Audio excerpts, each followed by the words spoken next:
Oh, happy Tuesday, everybody. It is February 27th, 2024. He's Intern Joe. I'm Mike Yuva. A lot to get to on today's program. South Carolina looking to hire a new wide receiver coach after James Coley decided that he's going to go coach in Georgia.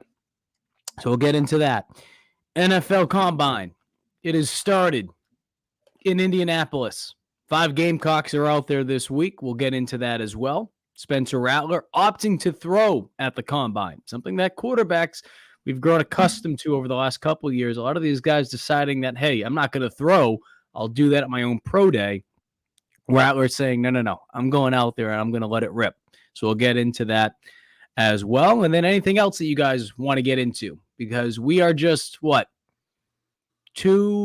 weeks away. 3 weeks away until spring football starts up for South Carolina, as they are set to hit the field on March 19th. And then, of course, the spring game for South Carolina will be held on April 20th. So, having said that, Joe, let's go back and talk about the story that hit at the end of last week. Surprised a lot of people. I'd be lying to you if I said it didn't surprise me. I mean, it surprised me too. Surprised me too. This is the 9th time when they have the hire, will be the 10th. Since January 3rd, there's been 9 different changes to South Carolina's coaching staff. When I mean changes, I'm talking either guys leaving, guys being hired, guys moving from one position to another, guys leaving to become head coaches elsewhere. Whatever the case may be, there's been a lot of movement this offseason with South Carolina's coaching staff. And with James Coley leaving now to become the wide receiver coach for Georgia, a couple things happen.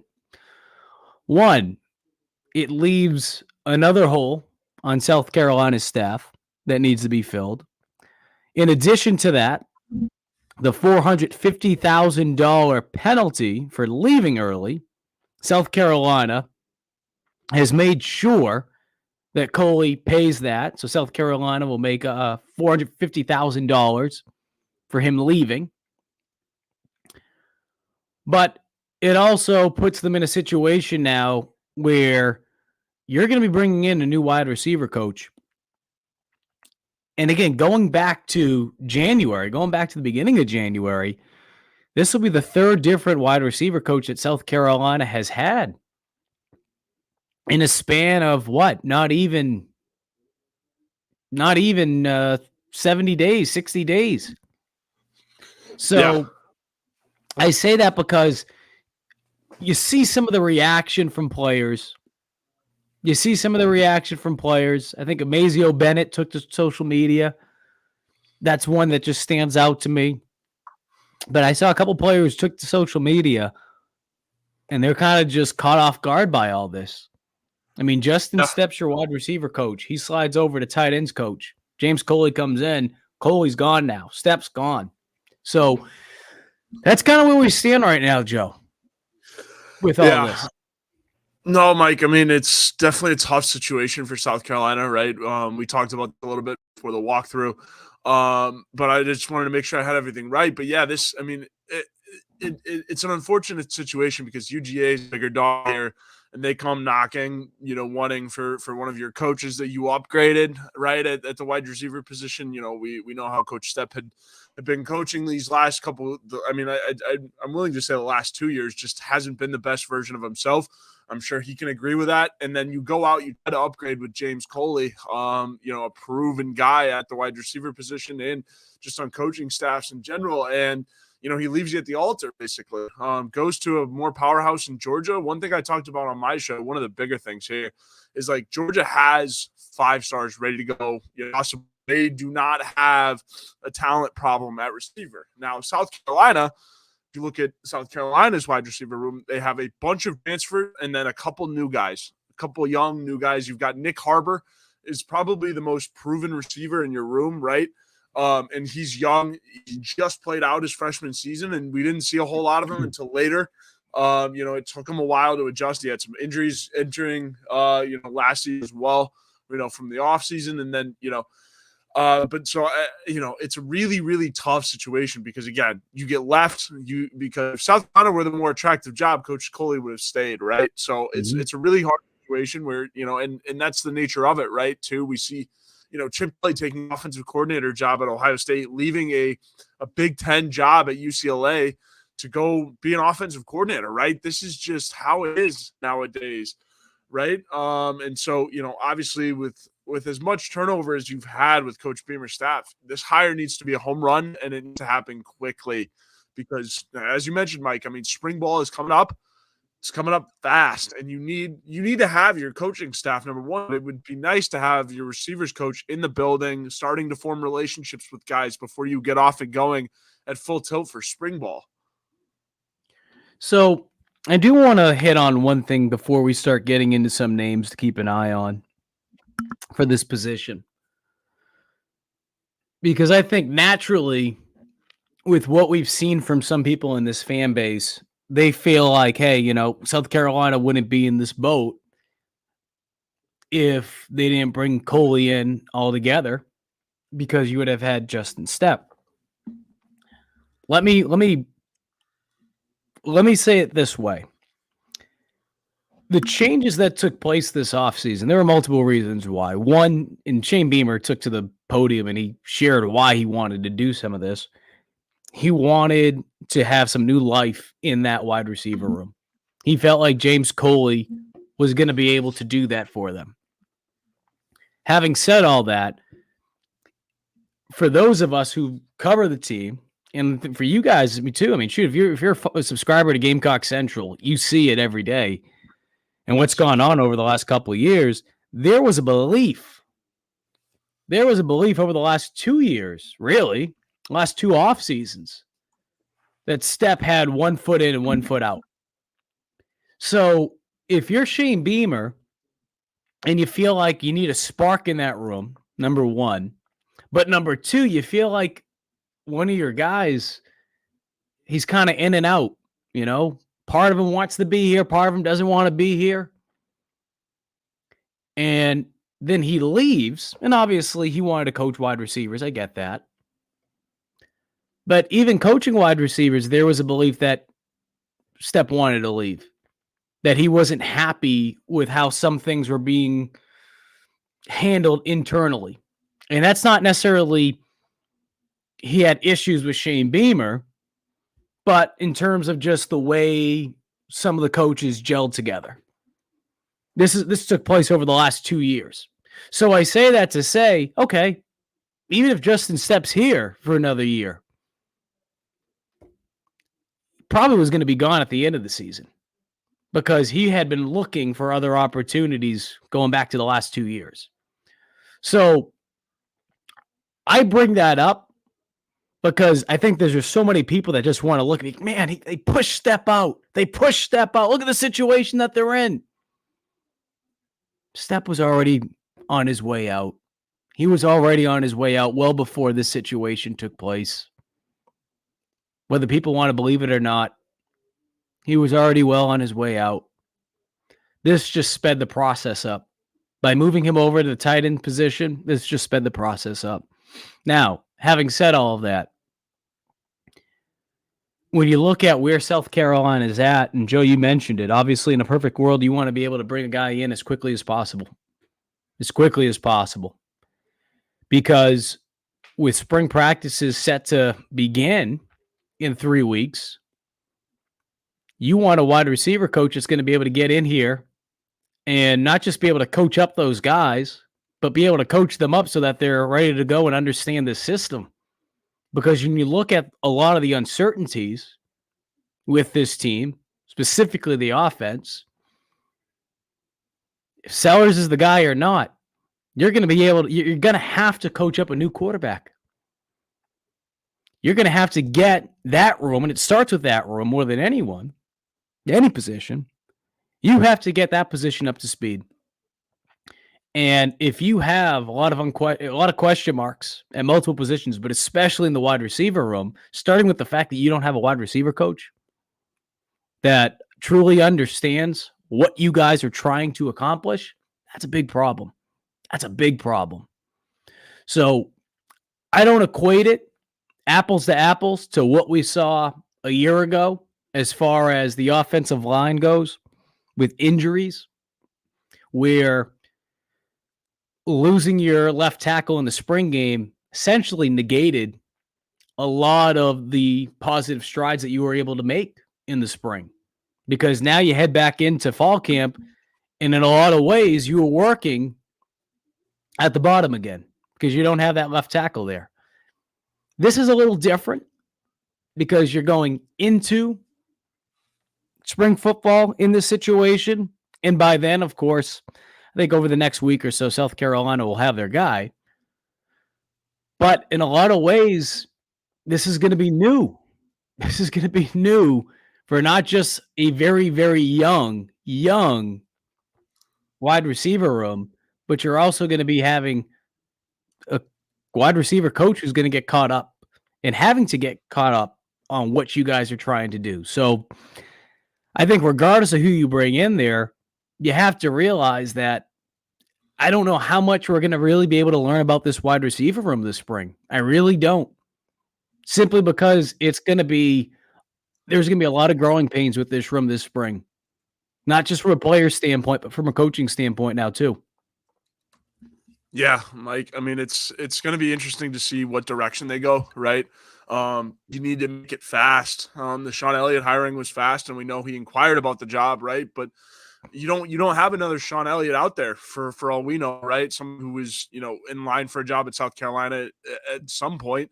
But yeah, no, the search is back on, and you tried to upgrade, and so you're going to try to do it again, obviously still, but time's running out, and spring ball, like you said, Mike, is 2 weeks away, and so this, I mean, it is a fresh start for the receiver room, but you got to find somebody who's going to be able to recruit as well. I brought up Georgia having all these 5 stars and all this talent, right?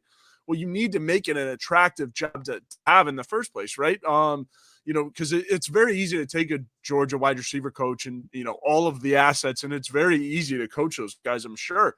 But, South Carolina, you need a guy that's going to come in here and recruit, really, really bring this room back to what it was under Spur, right? Got Alshon Jeffrey in the mix. So you need a guy that's going to, really redo the position, if you will. You have a lot of studs in there, right? A lot of raw talent in there.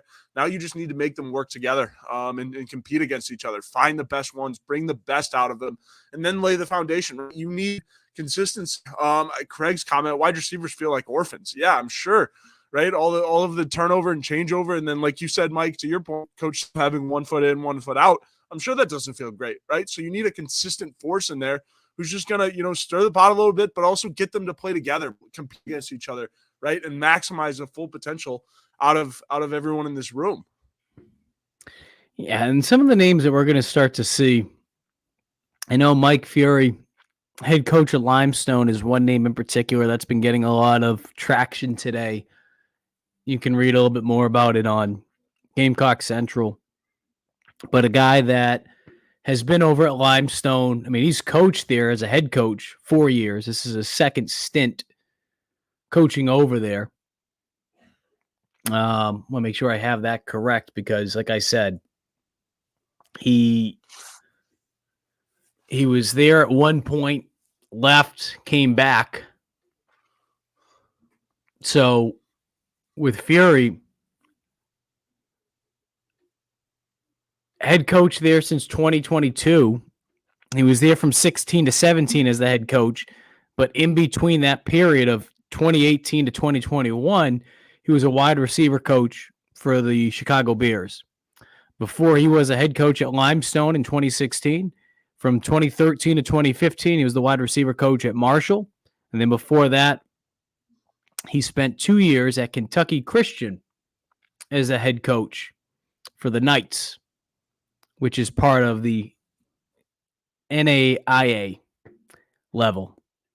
So, and by the way, I should have thrown this in on there. By the way, for those of you that don't know, he had a long career in the NFL. Appeared in 94 games, had 41 career starts, hopped around between St. Louis, Detroit, and Cleveland.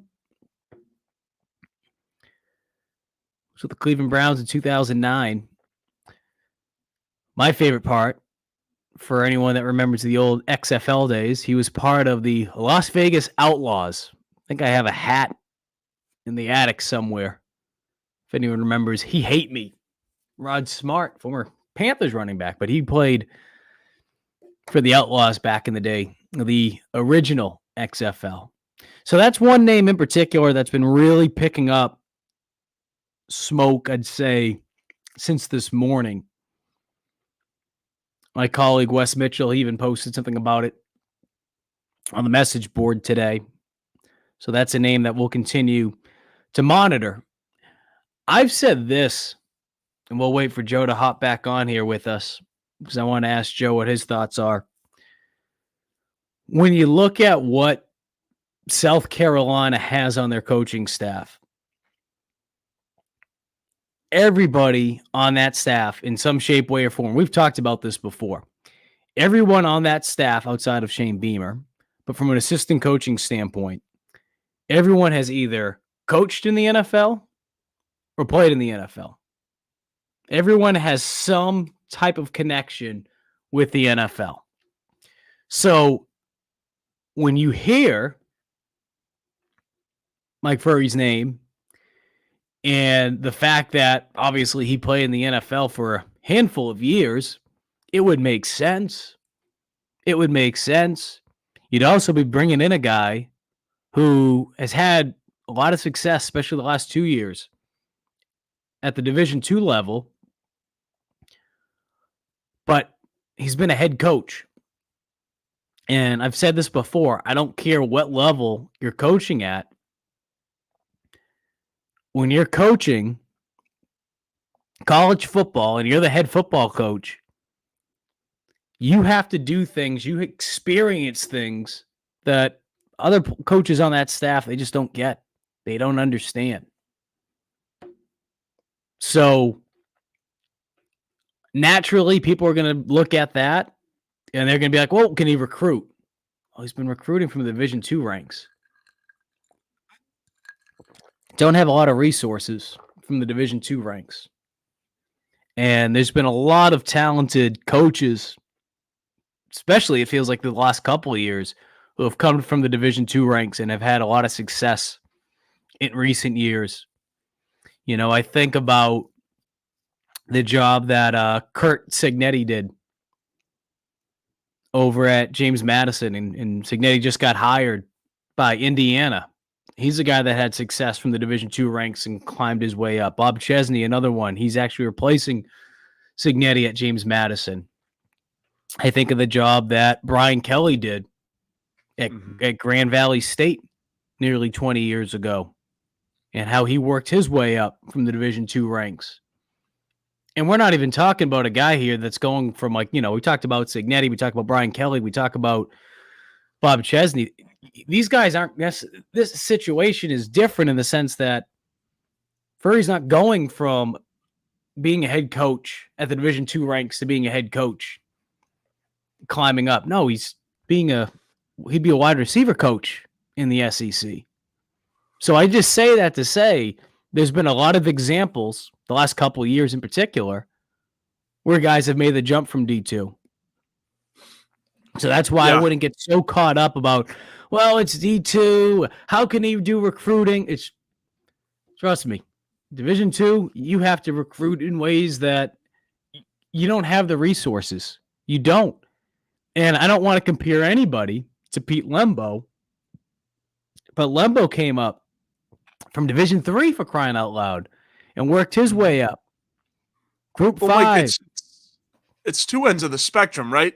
So there's benefits in a Division II coach, right? Because obviously, again, like you're talking about, recruiting without any resources is hard to do for anybody, right? And so what you're losing is a guy, you tried to go out and hire the guy that's done it with proven talent, brought, you know, big 5-star talent and made him even better and stuff like that. And that got left, right? So now you're left with less options, right? Not to say that Furry isn't a good coach or anything like that. It's just the separate end of the spectrum. Somebody who's not as proven on the Division I level, right, can still recruit. We've seen that. He's had success on the Division II level, but it's with less resources. So there's still plenty of an advantage there.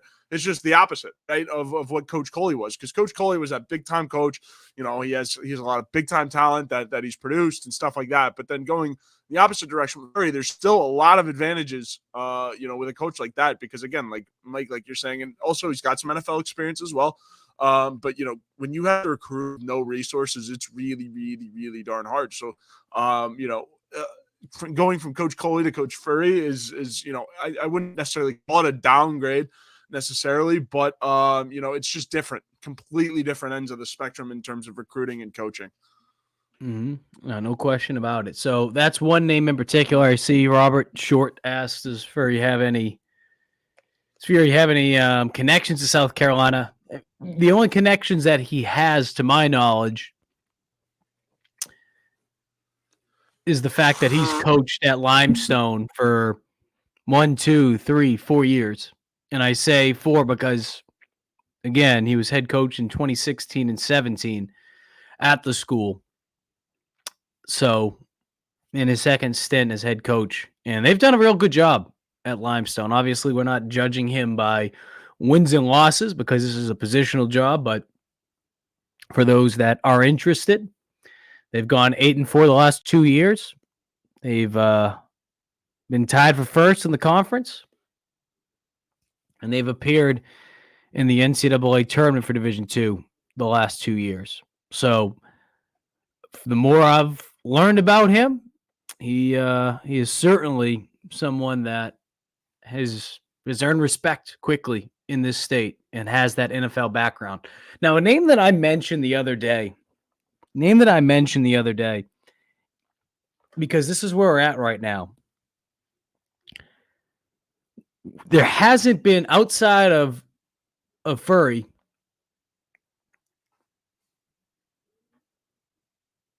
there hasn't been like a lot of names coming out.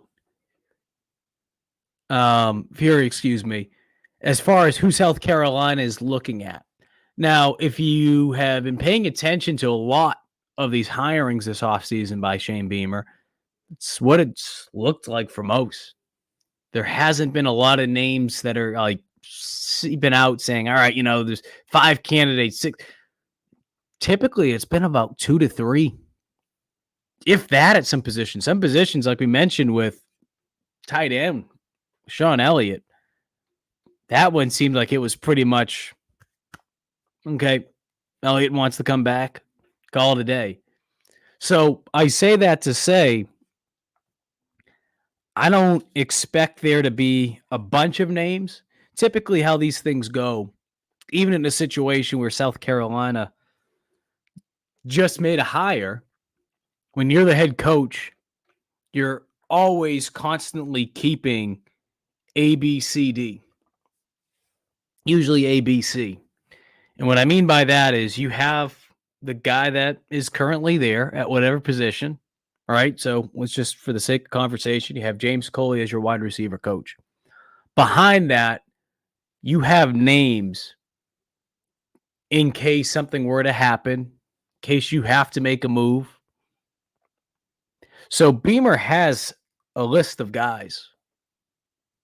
He's being constantly prepared for situations like this to happen. Now, is it as simple as saying, all right, hey, Coley leaves. All right, let's go to our first option? No, because sometimes whatever the situation that coach may be in, he might not want to leave. But you have in your mind already guys that you're thinking about potentially pursuing if a position were to open up. One name that I mentioned over the weekend, or towards the end of last week when everything happened, is a guy who, when you talk to coaches, not just in the South Carolina area, I'm talking throughout college football, one name in particular, and it's a name that a lot of people in the Midlands will remember, is a guy who they feel like is going to take off very, very soon. He's been doing a phenomenal job since he's got into the college ranks. And that's Perry Parks, wide receiver coach over at Coastal Carolina. Perry is currently at his alma mater.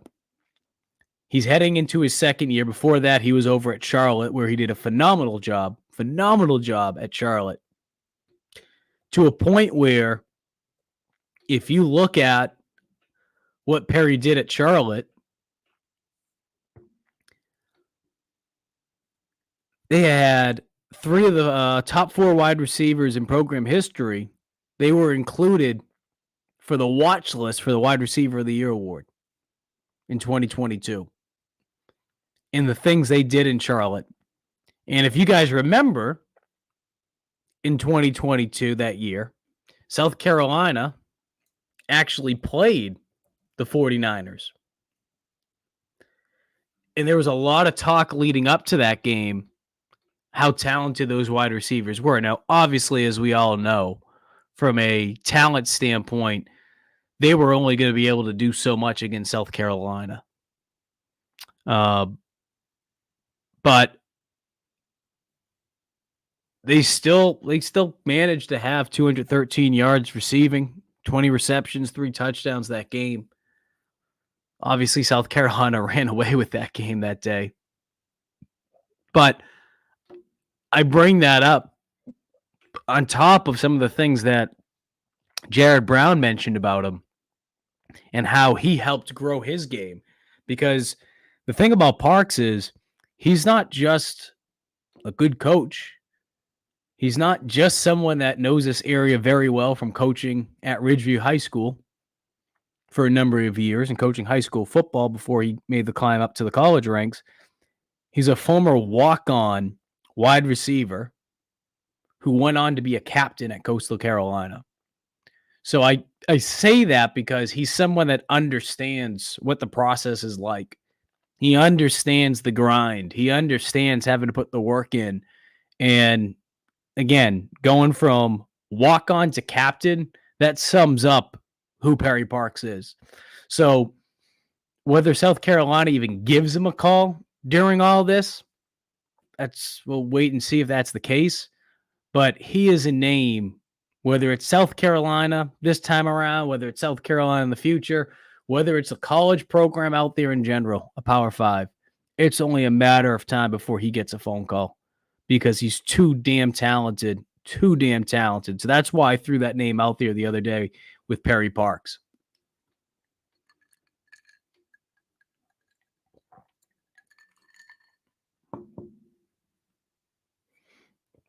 Looks like intern Joe is on silent. Muted. Yeah, I know.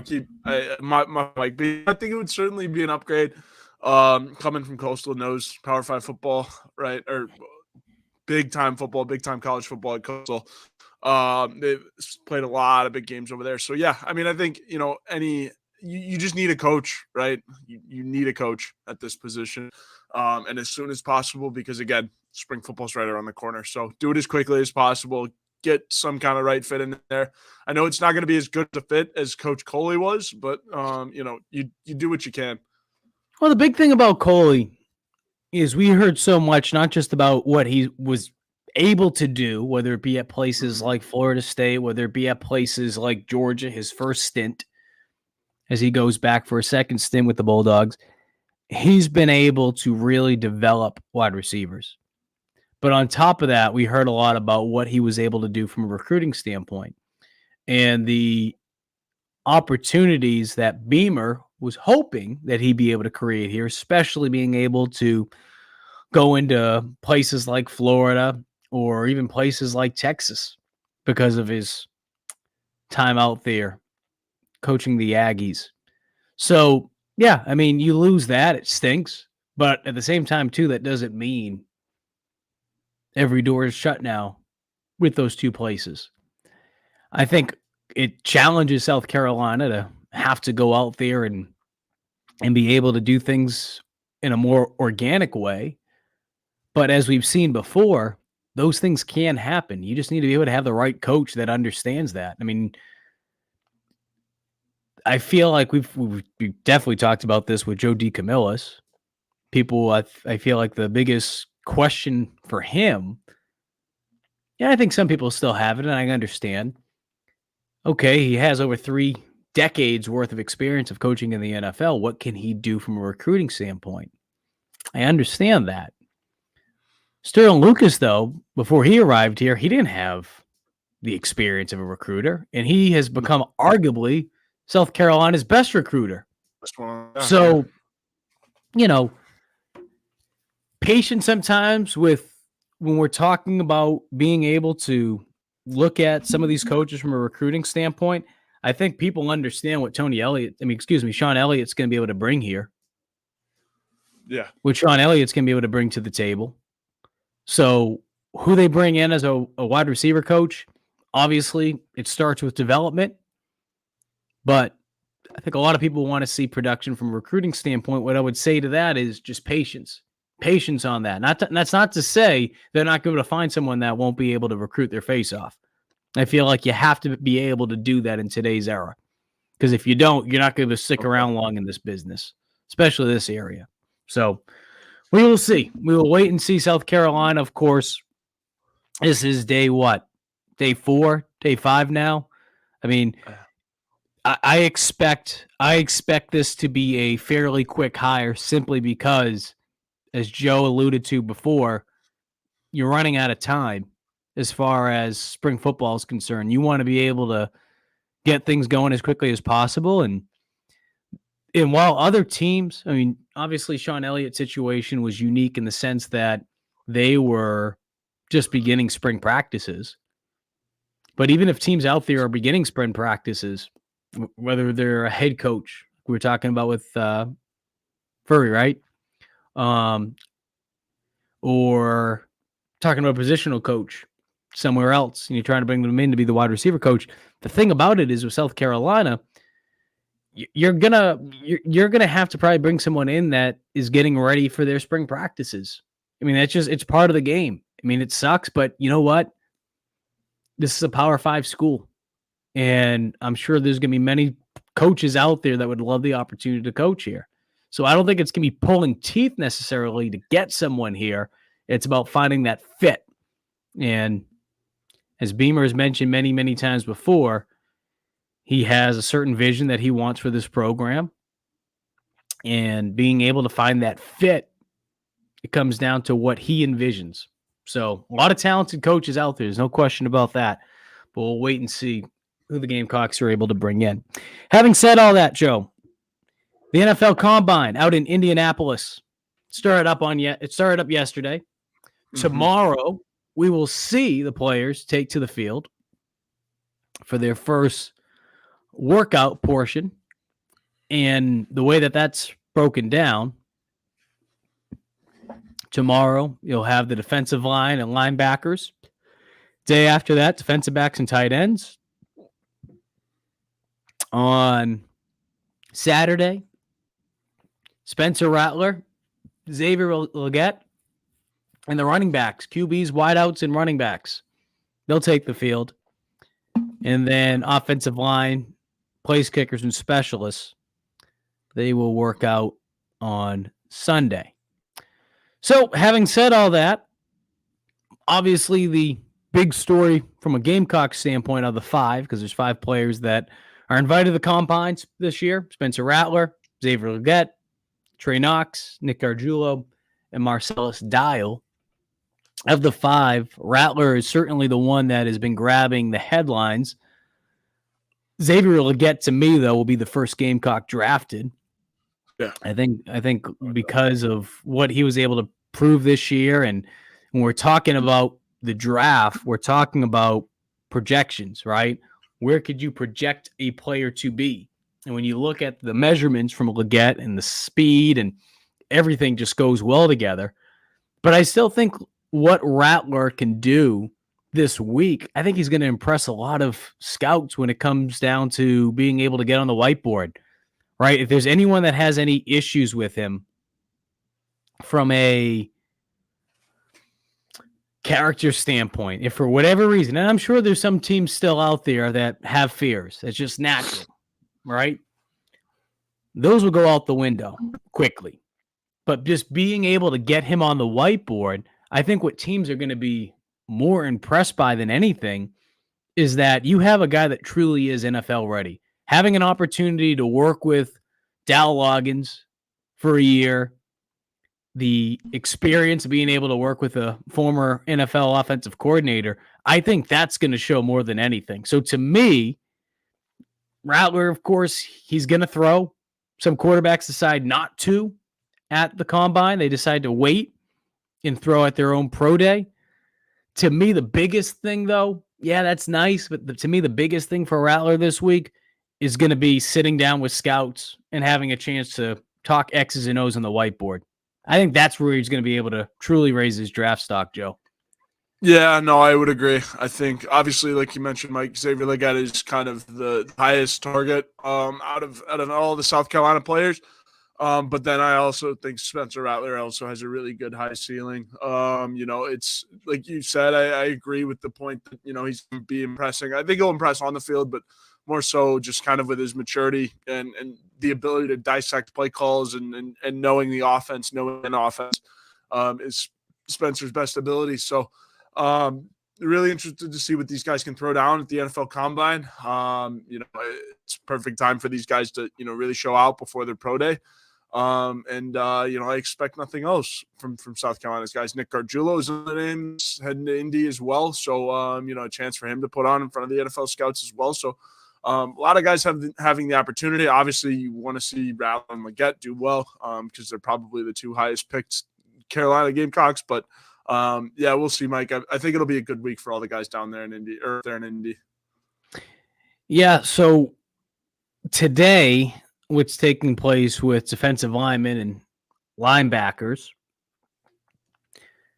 going to get your medical exams, your general medical exams, pre-ordered studies, and team interviews.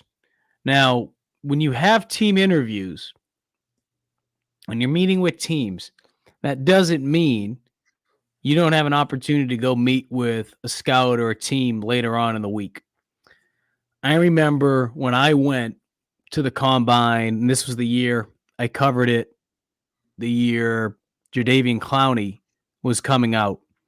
The opportunities that I had, I sat in with a lot of meetings with that NFL agent. We've talked about him before, Sean Stellato, Tommy DeVito's guy.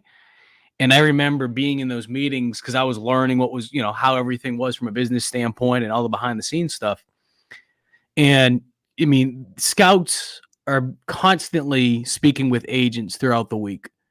I mean, we're talking about guys that are there all the way to guys that aren't down there who could be undrafted free agents. So scouts are constantly having meetings in their hotel rooms with these players. They're going out. Sometimes they're meeting with them on their home turf, if you will, in their hotel room. So you're having a lot of meetings go on behind the scenes as well.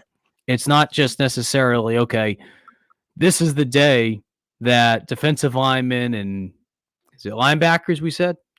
Defensive linemen and linebackers are meeting with teams today, and that's it. No. Interviews, meetings, those are going on throughout the rest of the week. So for guys like Rattler and Xavier Legette, they're getting there today, but some of those guys made their way in a little bit earlier, I'm sure, on Monday. And it is an absolute zoo over there. So I think it's going to be obviously a tremendous opportunity, as I alluded to before with the whiteboard, for a guy like Rattler. But I think the other thing, too, deciding to throw the football and not just throw it at your own pro day, which a lot of these quarterbacks are opting to do, it's going to allow Rattler to really steal the headlines. Because really, what does he have to lose? He has nothing to lose. We've talked about this before in the past, Joe, right? Quarterback, wide receivers, offensive line. When you look at those three positions in this year's draft, those are the three positions that are the deepest this year. So if you're a quarterback, if you're someone like Spencer Rattler, and right now you're probably a late day 2, which is third round, a late day 2, early day 3 guy, why not go out there and let it rip? You have nothing to lose whatsoever. So excited to see what they can do. I also want to mention, though, Marcellus Dial, because I mean, I think Nick Gargiulo, we talk about how deep the offensive line class is, his versatility, being essentially a utility guy in baseball, being able to play anywhere in the offensive line will only help him. But I think he's going to impress scouts with just his mobility and how quickly he's able to move around. I want to talk about a guy that will be very smart on the whiteboard. My goodness. But I think Marcellus Dial is going to have an opportunity to really impress scouts. I think he'll be a late draft pick.